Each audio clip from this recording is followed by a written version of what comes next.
Hello. We chose option 1, the restaurant review. We chose a Peruvian restaurant called Mistura, located in downtown Slough.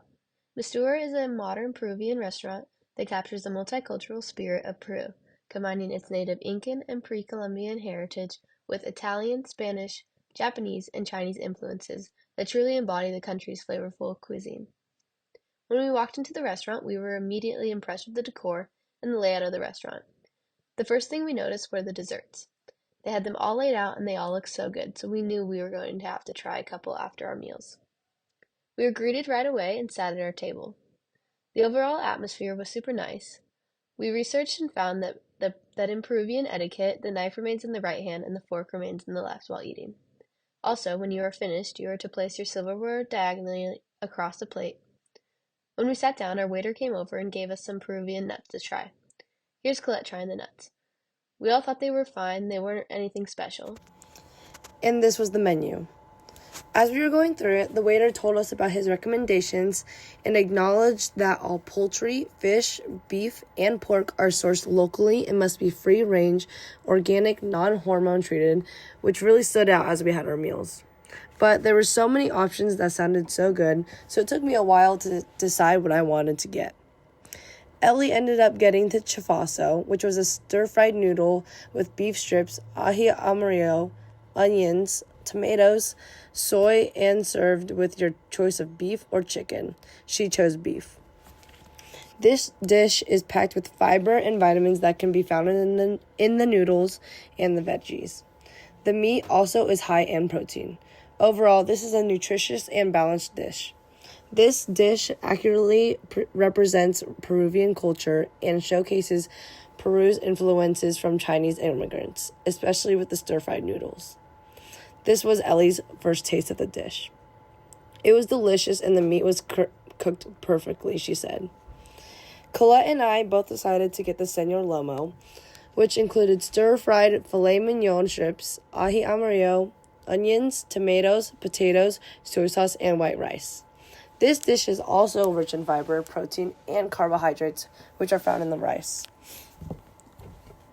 This dish accurately represents Peruvian culture and is very similar to a popular dish called lomo saltado, which directly translates to stir-fried beef.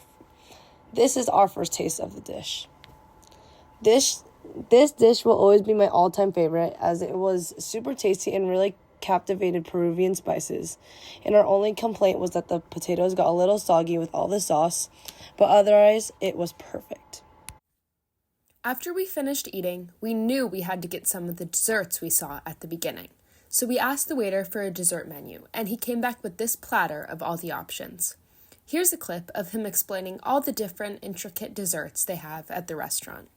So we're going to have our carrot cake right here. It's going to have a cream cheese mousse in the middle that just melts in the mouth, very delectable and soft, and a cinnamon forward flavor to the cake part of it.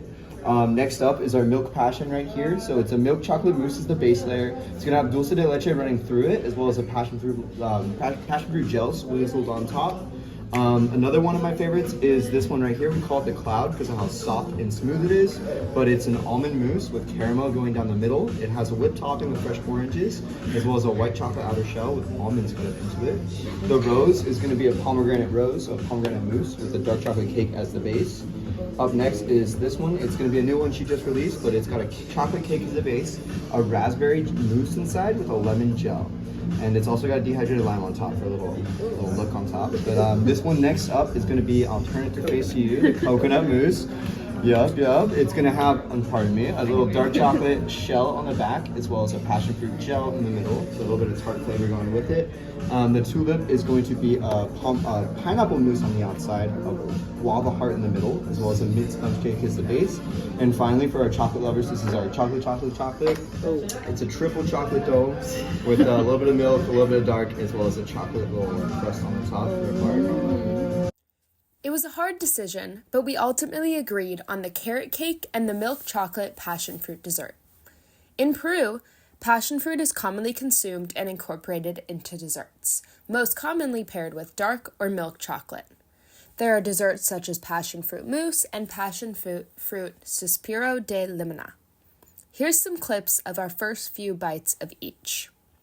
We all agreed that the frosting on the carrot cake was the best part. And for the passion fruit milk chocolate one, it was a great balance between the two flavors. We thought they were both great, but the carrot cake was the best by far. Overall, we were extremely impressed by the cuisine, as well as the atmosphere of the restaurant and the service we received. We highly recommend visiting Mistura and trying it for yourself. It was truly a great experience.